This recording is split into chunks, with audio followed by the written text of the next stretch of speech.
चलिए एक बार और हो जाए। ऊतक किस चिड़िया का नाम है? ध्यान देंगे।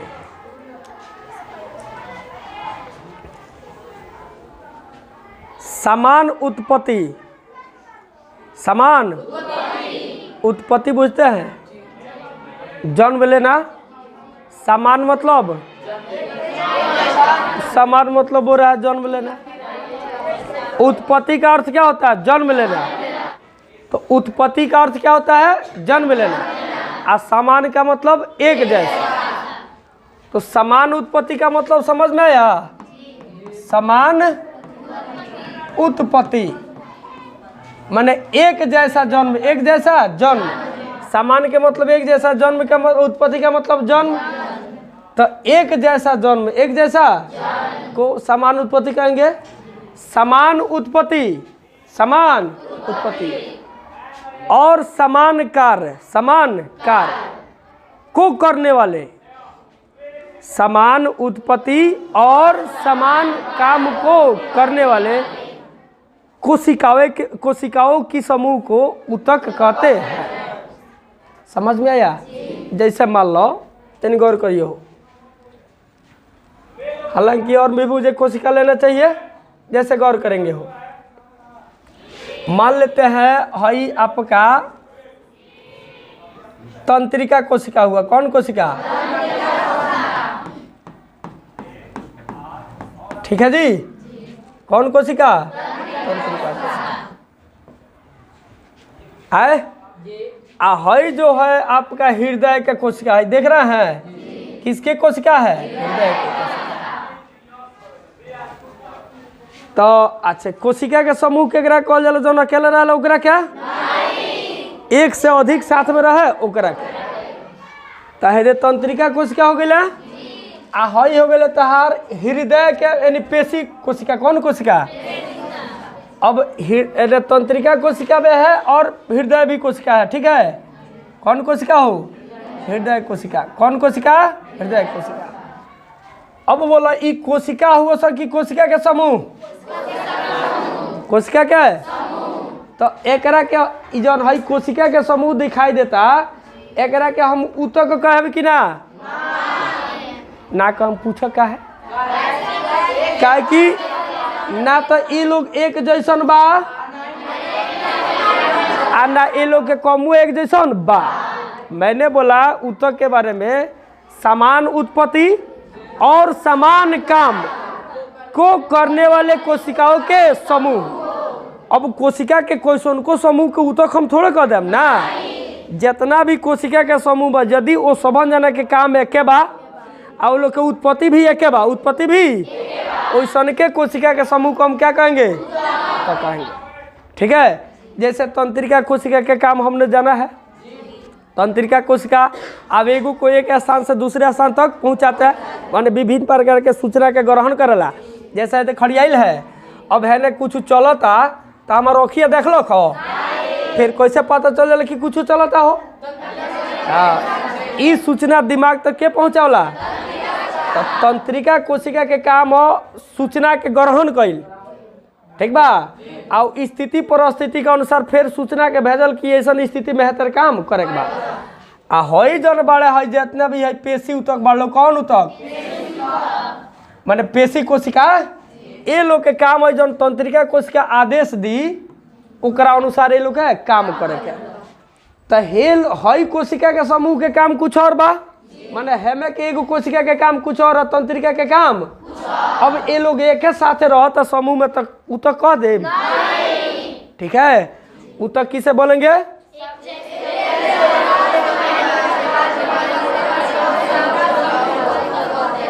समान उत्पत्ति और समान कार्य को करने वाले कोशिकाओं के समूह को ऊतक कहते हैं। ठीक है?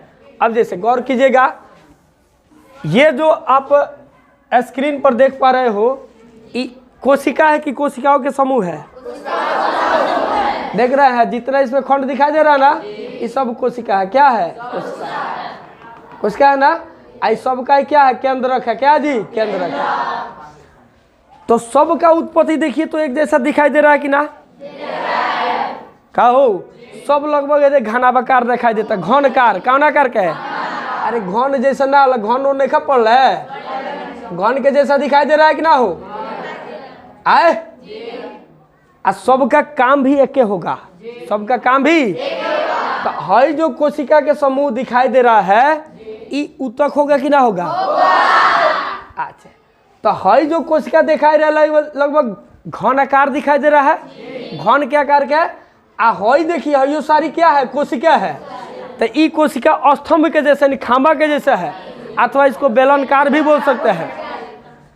तो एगो हैमक है आ एगो हैमक है, मिला के रख देनी दोनों जना क्या बोला ये ऊतक कहलाई कि ना कहलाई? नहीं कहलाएगा, क्योंकि इन दोनों कोशिका के समूहों के जो है कोशिका के समूह है इसमें जो जो कोशिकाएं हैं भिन्न भिन्न आकार के हैं आ इनके द्वारा अलग अलग काम को किया जाता है, इसलिए है ऊतक नहीं होगा। तो ऊतक में इसलिए मैं एक बार और बोलूँगा, कोशिकाओं के वैसा समूह ऐसे भी बोलेंगे समान उत्पत्ति और समान कार्य के करने वाले कोशिकाओं के समूह को ऊतक कहते हैं। क्लियर हुआ? कोई दिक्कत? चलिए, तो ऊतक किस चिड़िया का नाम है हम सबने जान लिया, अच्छा से जाना नू। अब ध्यान देंगे, तो ऊतक को अब हम लोग दो भागों में बांटकर जानते हैं। कितने भागों में? चूंकि हम जंतु हैं तो हम पहले से जान चुके हैं कि जंतु कोशिका और पादप कोशिका में अंतर होता है, नहीं होता है? जैसे जंतु कोशिका और पादप कोशिका में अंतर को देखें तो जंतु कोशिका में कोशिका भीति नहीं पाया जाता है, पादप कोशिका में कोशिका भीति होता है। जंतु कोशिका में लौक नहीं पाए जाते हैं, पादप कोशिका में लौक होते हैं। कहो जंतु कोशिका में माइटोकॉन्ड्रिया की संख्या ज़्यादा होती है, पादप कोशिका में कम होता है। जंतु कोशिका में जैसे सेंट्रोसोम या तारका नहीं होता है, जंतु कोशिका में होता है, पादप कोशिका मतलब कि इसके जानकारी के बारे में हमने पाठ 1 में बढ़िया से जान लिया। तो जब जंतु कोशिका और पादप कोशिका में अंतर बा तो जंतु ऊतक और पादप ऊतक में भी क्या हुई? अंतर ना हुई। जब चिड़ै में आ सांप में अंतर बा तो चिड़ै के घर में सांप के घर में अंतर ना होई। मनुष्य में आ मूस में अंतर बा तो मनुष्य के घर में और मूस के घर में अंतर ना होई।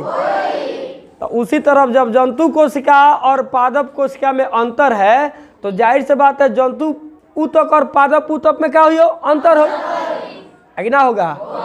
ठीक है, तो ऊतक को हम दो भागों में बांटकर जानते हैं, पादप ऊतक को अलग से जानकारी लेते हैं और जंतु ऊतक को अलग से जानकारी।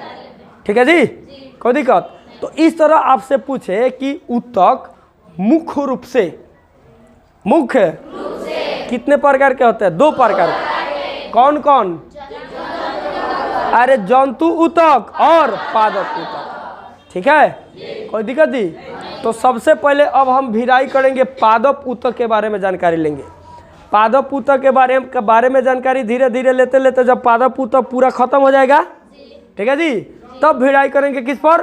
जंतु, यानी हमारे अंदर जो ऊतक है इसके बारे में जानकारी लेंगे। ठीक है जी, तो सबसे पहले देखिए,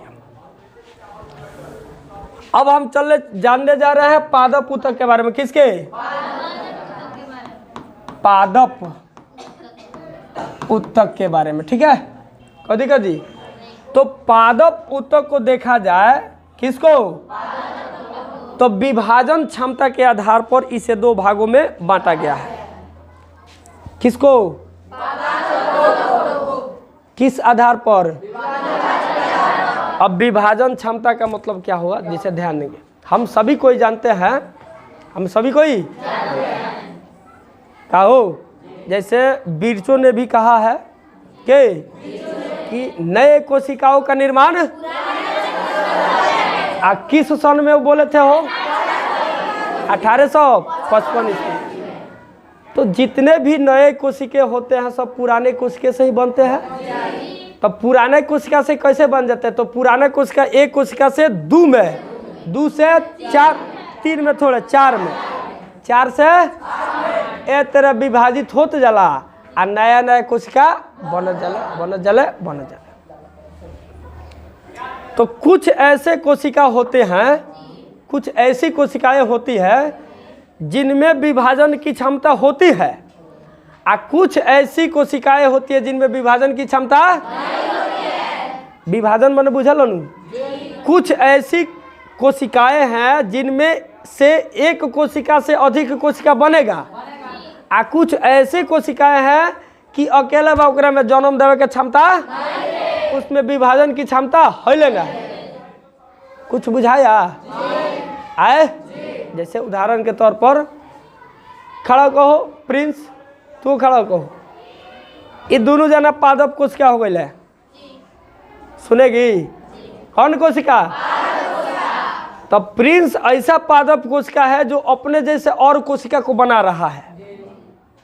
प्रिंस अपने जैसे और कोशिका को बना रहा है, लेकिन रियाज जो है अपने जैसे और कोशिका को अकेले टुकुर टुकुर टुकुर टुकुर देखत रहता है।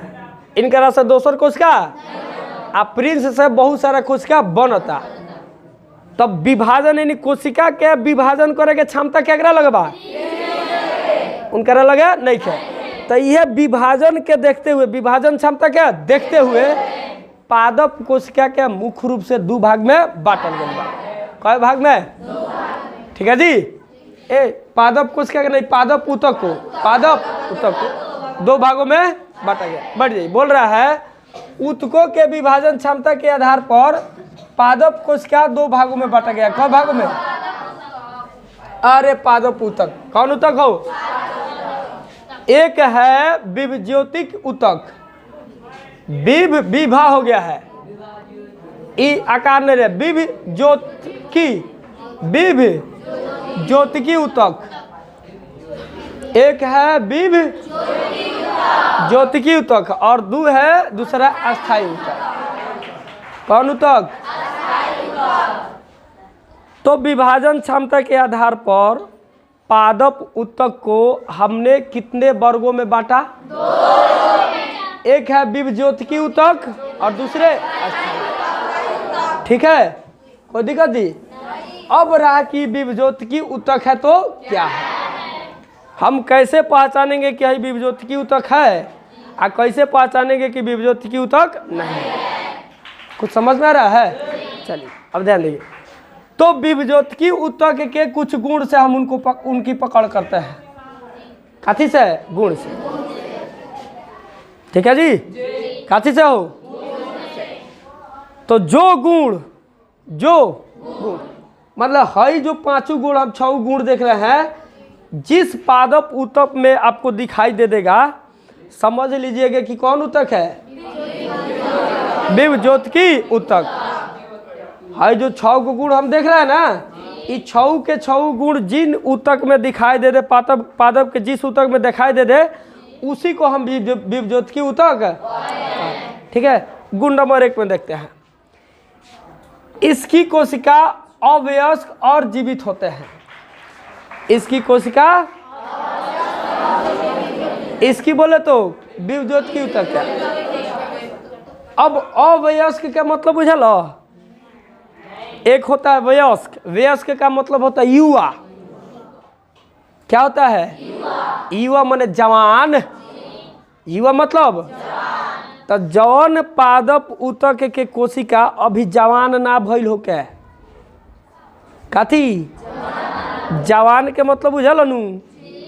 पूरा हट्टा कट्टा से बड़ियार हो गइल बा। समझ में आइल हो? ओकरा शरीर के जितना संरचना चाहिए सब खूब बढ़िया से बन गइल बा। बुझा रहा है? समझ में लो। आ उ कोशिका का रहे? जीवित रहे। काथी? जीवित। बुढ़ुआ गाछ में देखबा नु, कौन गाछ में? तो 100 में 80 गो कोशिका उनकर मुँह रहल है। 100 में 80 गो कोशिका, 20 गो कोशिका का रहला? जिंदा रहला। ठीक बा? तो जौन कोशिका के समूह मर गइल बड़ा सा, उहे अस्थायी ऊतक हो। कौन ऊतक? आ जौना कोशिका के समूह अभी जिंदा बा, का बा? जिंदा बा। समझ में लो? कौनो दिक्कत? तो उ कौना ऊतक में होता है? विभज्योतिकी ऊतक में। तब ऐसन पादप ऊतक, ऐसन पादप जावना के कोशिका अवयस्क मतलब जवान ना भइल के जवान जानतर का ना होला उ अब के लइका से मने एगो कोशिका से फुटू के अब के बढ़त रख तिले फिर ओकरो में से मर थोड़े गइल तिले फिर ओकरो में से उनकरा जवान होके के मौका ना मिलेला। समझ में हमनी के यदि पढ़त है कोशिका विभाजन के क्षमता के आधार पर कोशिका विभाजन क्षमता के पादप कोशिका के दो भाग में बटनी है एगो विभज्योत की एगो अस्थाई। समझ में लो तब मतलब ए बुझाई लूँ आए तो जिसकी कोशिका अवयस्क और क्या हो जीवित हो वह विभज्योत की ऊतक होता है। कुछ और गुण देखते हैं, इसमें विभाजन की क्षमता होती है, इसमें विभाजन की और प्रिंस के हम लोग करिए थे ना, इसमें विभाजन की। अच्छा एक बात बताओ जैसे गौर करिए हो हाई कोशिका के, हाँ हाई कोशिका के समूह हो गए कोशिका के तो एमे जितना कोशिका बड़ा सा अपना जैसन कोशिका के जन्म देता रस आ हेमे के कोशिका अपना जैसन कोशिका के जन्म बुझाइल। तब विभज्योतिकी तक एक नंबर हो कि दू नंबर? एक नंबर। हाई कोशिका जिंदा बड़ा हाई कोशिका मर गल बड़ा हाई कोशिका के समूह मुगल बा हाई कोशिका के समूह तब विभज्योतिकी तक एक नंबर होगा कि दो नंबर? तब वही बोल रहा है इसकी कोशिका अवयस्क और जीवित होती है, इसमें विभाजन की क्षमता होती है। नेक्स्ट चलते हैं, इसकी कोशिका छोटी अंडाकार या बहुभुजी होती है। जौन विभज्योतिकी तक बा उ तो जवान बेचारा होते नहीं खे तो छोट ना होई तो इसकी कोशिका छोटी होती है, अंडाकार होती है या गोलाकार या बहुभुजी भी। समझ में लो बहुभुजी बुझल अनु घनाकार होई या बेलनाकार होई बुझाई लो आए। अब देखते हैं इसकी प्रत्येक कोशिका कण युक्त, इसकी प्रत्येक कोशिका कण युक्त कोशिका द्रव से भरा होता है। कोशिका द्रव से बुझाई लो काथी से आ कण युक्त मतलब में कोशिकांग होला छोटा छोटा कोशिका के अंग होता है आ कोशिका द्रव से भरा होता है। अब ध्यान दियो सुनिए हनिया कौन कोशिका जीवित होला कौन कोशिका मुँह रहला सुनबो तो जावना कोशिका के कोशिका द्रव सूख गए बड़े जावना कोशिका के कोशिका द्रव मर गए अब फिर वो अपना जैसा दोसर कोशिका के जन्म चूंकि जो कोशिका द्रव होता है ना उसी में जीव का लक्षण होता है, जीव का गुण होता है। क्या में कोशिका द्रव में जीव के गुण होला आ जब कोशिका द्रव होले नहीं तो तू जिंदा बड़ा कोशिका द्रव के वजह से एक कोशिका से दूगो कोशिका दूगो से चार गो। समझ में लो तो जो विभज्योतिकी ऊतक है इसमें कोशिका विभाजन हो रहा है आए तब मतलब उकरा कोशिका में कोशिका द्रव होई कि ना होई तो वही बोल रहा है इसकी कोशिका छोटी अंडाकारी तो होइएगा लखो इसकी प्रत्येक कोशिका बैठा तो नहीं रहना चाहिए लेकिन मेरा स्थिति थोड़ा आज खराब है किसी समस्या की वजह से जिसलिए मैं बैठा हूँ। ठीक है जी तो इसकी प्रत्येक कोशिका कण युक्त माने कोशिका अंग और कोशिका द्रव से भरी होती है। तब बोलो अस्थाई ऊतक के कोशिका में कोशिका द्रव मिली वही से मुँगल रहल और कोशिका एक कोशिका से दूगो कोशिका के विभाजन करी हैं। समझ में आया? चलिए इसमें प्रायः रसधानी अनुपस्थित रहता है। इसमें बोले तो रसधानी हम जानते हैं ना कोशिका के अंदर ऐसा स्थान कोशिका के अंदर जिसमें कोशिका द्रव नहीं पाया जाता है उसको रसधानी कहते हैं। आप पादप कोशिका में रसधानी बड़ा बड़ा होता है और जंतु कोशिका में रसधानी छोटा छोटा। पादप में रसधानी बड़ा क्यों होता है जंतु में बड़ा छोटा क्यों होता है इसकी जानकारी हमने पिछले क्लास में ले रखा है, ले लिया ना। तो अब कहे का मतलब सर जी इहो तो पादपे कोशिका नु विभज्योतिकी ऊतक विभज्योतिकी ऊतक पादपे के नु होंगे तो एम लिखता है में कोशिका अनुपस्थित रहता है भले रसधानी इसमें रसधानी नहीं होता है। का है क्या कि भल जन्म ले लें भल जन्म इनकरा के बढ़ाऊ के मौका ना मिले तिले फिर दोसर कोशिका के जन्म दे दे अब के राजधानी के जन बनल कि ना बनल तिले फिर इनकर में से एगो और कोशिका निकल जाला और राजधानी बने के इनकर में टाइम में ना मिलेला। समझ में आई लोग आए कोनो दिक्कत है समझ में? इसमें एक बड़ा केंद्रक होता है, इसमें बोले तो एक बड़ा केंद्रक होता है तथा इसमें अंतरकोशिकीय स्थान नहीं पाए जाते हैं। तो केंद्रक तो जानते हैं निशा सर जी हमने क्या है, लेकिन है जो ना अंतरकोशिकीय स्थान नहीं होता है ई का जैसे गौर करिए हो अंतरकोशिकीय स्थान किस चिड़िया का नाम है, इसको भी देखें। जैसे हम क्या करें, जैसे कि जानते हैं हमको एक समस्या जिसकी वजह से खड़ा होने में दिक्कत हो रहा है, ठीक है जी, यानी गौर करेंगे। बहुत ज़्यादा बोल दिया हूँ, मुझे आराम की ज़रूरी है, अभी ध्यान देंगे, सुनिएगा। तो चूँकि हम जानते हैं कि कोशिका जो होता है बेलनकार भी होता है, अंडाकार भी होता है, गोलाकार भी होता है, बहुभुजी भी होता है ना, घनाभाकार घनकार भी होता है। तो जो कोशिका गोलाकार है तो गोल गोल होगा, आ गोल गोल कोशिका के एक जगह तू रखब तो कनी के बीच में खाली स्थान होई कि ना होई? उदाहरण के तौर पर तू एक बाल्टी गोली रख लो, एक बाल्टी तो गोलियां रखब तो गोलिया के सतह तर छुएला तो बीच में खाली ना रहला। अब वो में पानी रख के देखा ना, जैसा देखे हाँ है बोल ले बा आई कोशिका हो गई अयो ई कोशिका बीच में देखा तो खाली स्थान बाकी ना, कोशिका के अंदर ना दो कोशिकाओं के बीच में, दो या दो से अधिक कोशिकाओं के बीच में, कोशिका के अंदर ना एगो हई कोशिका हो गई एगो हई भइल तो दोनों जना के बीच में देखा रहो का हो हई कौन स्थान है? खाली स्थान। हई देखा रहो सब क्या है? खाली स्थान। तो वही तरीके यदि गोली धरब तो गोली एगो गोली से सट जाई आ गोल गोल रहा देखा ना, हई गोली हो गई, हई गोली हो गई, सट गई सटल नहीं है, फिर हई गोली भल सट गई तो सटला के बाद बीच में खाली स्थान ना मिल गई हो दे, फिर हई गोली होंगे ऐसे बीच में खाली स्थान ना हो गई, हई गोली बीच में खाली स्थान ना हो गई, आए आजा मार कर लो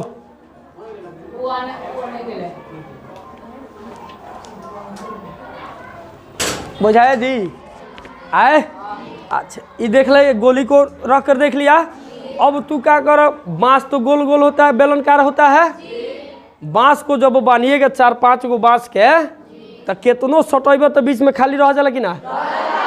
तो देखा हई कोशिका है, वो बेलनाकार कोशिका, कौन कोशिका है?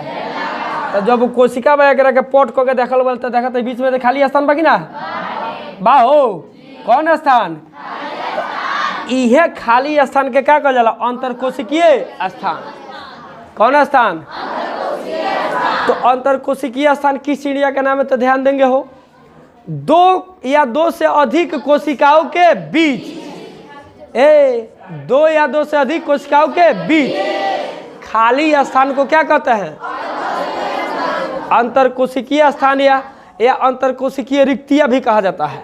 रिक्ति माने खाली, समझ में आया? कोई दिक्कत जी?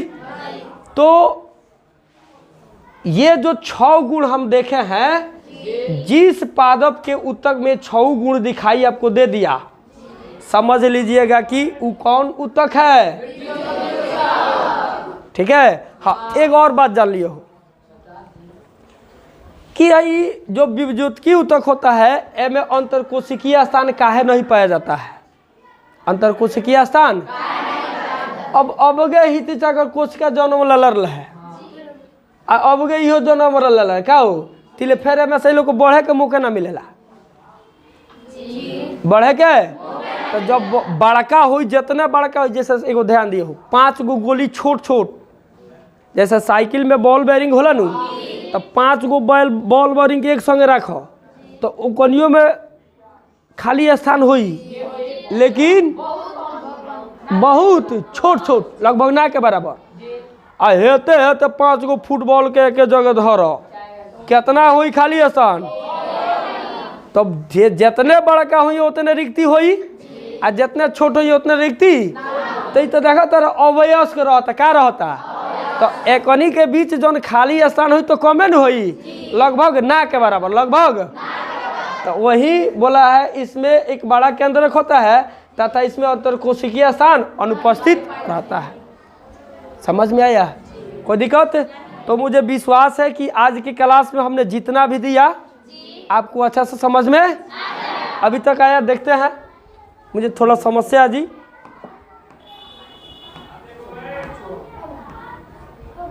वही चीज वह है, देख रहा है ना, ये क्या है? तो खाली स्थान के नाम ना रखल गई, खड़ा होके की जैसा ही लड़की है तो इनका नाम नहीं खे रखल गई, हमार नाम नहीं खे। तो वही तरह अरे पहचान खातिर अब नाहर पर जितना पुल बनल बा सब तो पुलों के नाम बाकी ना, 5 आईडी 2 आईडी 86 आईडी सब नाम है ना। तो वही तरह जो खाली स्थान है इसका नाम है कि ना है? क्या नाम है? ठीक है जी, बैठ जाइए बैठ जाइए।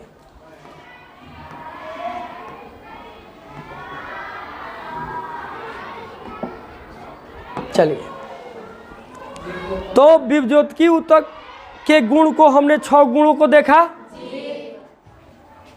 देखो वो सो रही है, पढ़े में बड़ी इतना निकलता बाहर, आँख धो क्या भाग, ये है हो तू मेरे आगे वाला निकल, बेबिया है शायद, बेबिया के बहिन ना है। एक से एक महा लोग हो। तब विभज्योतिकी ऊतक के हमने 6 गुणों को देखा। तो पादप के जिस ऊतक में वो 6 गुण दिखाई दे दिया, हम समझ लेंगे कि कौन ऊतक है। अब जो विभज्योतिकी ऊतक है उसको हम लोग कितने भाग में बांटते हैं? 3 भाग में। विभज्योतिकी ऊतक के कितने प्रकार होते हैं? एगो शीर्षस्थ, एगो पार्श्वस्थ, एगो अंतर्वेशी। नाम सुनो, शीर्षस्थ, पार्श्वस्थ, अंतर्वेशी। तो शीर्ष केकरा कहल जाला? पुनगी के। शिखर या शीर्ष केकरा कहल जाला? सबसे ऊपर के। आए बुझाई लो? तो ध्यान दियो, जैसे हई हो गए पादप, का भइले? तो हई जितना गाढ़ा देखत बड़ो इहे हुए विभज्योतिकी ऊतक। हई जितना ललका हल्का दिखाई देत बा, हल्का दिखाई दे रहा है, ये सब क्या है? विभज्योतिकी ऊतक है, सारी के सारी विभज्योतिकी ऊतक है। और जितने इसमें उजला दिखाई दे रहा है सब अस्थायी ऊतक है। कौन ऊतक? अस्थायी ऊतक। आ जाओ, तब विभज्योतिकी ऊतक में कोशिका विभाजन के क्षमता रहेला ना रहेला। हई लोग अस्थायी बनी, अर्थात ये अभी कोशिका के जन्म नहीं खे दे, अब ये लोग मुँहबो करी, मरियो गए रहो में के कोशिका तो रब रही ना रहला। समझ में लो? आए तो जितना रेड कलर से हल्का देख रहे हैं, इस सारी की सारी क्या है? तो जौन पुनगी पर पाया जाता, कहाँ बा? उहे शीर्षस्थ। वैसा विभज्योतिकी ऊतक जो पादप के शीर्ष भाग में पाए जाते हैं। पादप के, तो पादप के शीर्ष बुझल पुनगी, तो शीर्ष में उहो आवेला, डेहुनी भी आवेला। डेहुनिया में पुनगी ना होला। समझ में आई? अच्छा एक बात ध्यान दियो, जैसे हमनी के कोनो पादप के पेड़ भइल चाहे कुछ बोल ओकर पुनगिया काट देवनी सो तो ज़्यादा बड़का होले? का है? काहे कि जौन भाग में बढ़ावे वाला रख हो, कोशिका विभाजन माने कोशिका के जौन जन्म देता ओकरा के तू मुआ दिल, का कैल? और फिर कोशिका जन्म देवा हले नहीं खे, कोशिका जन्म देवे वाला नहीं खे, तो बढ़ी है। छोट से बड़ कहते रह जाता तो कोशिका जन्म लेता वही से, तो जन्म देवे वाला वही का भइल? खत्म। तो वही से पुनगी के भाग बढ़ता है। तो बढ़े वाला भाग पुनगी में भी रहेला, आ जौन पादप के हई रहेला न छुए नहीं से जाना के जौना के छुअता रहो उसमें भी विभज्योतिकी ऊतक होता है। कहाँ हुआ? तो ओकरा के पार्श्व भाग कहल जाला। कौन भाग? आ अंतर्वेशी माने अंदर भी। कहाँ हुआ? जैसे कोशिका देखा तो अंदर है, अंदर के चीज है। कहाँ के? अंदर में भी कोशिका बढ़े वाला रहेला ऊतक। समझ में आया? तो वैसा विभज्योतिकी ऊतक जो पादप के शीर्ष भागों में पाए जाते हैं उसको शीर्षस्थ विभज्योतिकी कहते हैं। और वैसा विभज्योतिकी ऊतक जो पादप के पार्श्व भाग में पाए जाते हैं, पार्श्व बुझला नु, जौना के छुएला उहो नु बढ़ेला। आ अंतर्वेशी यानी भीतर, जैसा ये हमार हो गया भीतर हमार जैसे कॉल करी सब बाटे नु, तब भीतर भी वो विभज्योतिकी ऊतक होता है। ठीक है, कोई दिक्कत जी? कोई दिक्कत? तो हमने आज की क्लास में ऊतक को समझा। आए हमने देखा कि जंतु ऊतक और पादप ऊतक में गारंटी अंतर होबे करेगा। का हो? तो पादप ऊतक के कितने भागों में बांटा? 2 भागों में। किस आधार पर? तब विभाजन क्षमता के आधार पर। कौन कौन ऊतक? तब विभज्योतिकी और अस्थायी। विभज्योतिकी ऊतक के कोशिका के गुण को समझा और विभज्योतिकी ऊतक के कितने प्रकार होते हैं इसको भी जाना, और ये कहाँ कहाँ पाए जाते हैं इसको भी। ठीक है, तो आज की क्लास हम आज इतना ही रहने दे रहे, फिर मिलेंगे कल। तब तक के लिए जय हिंद, जय भारत। और अब थोड़ा एक समस्या। ठीक है जी, चलिए।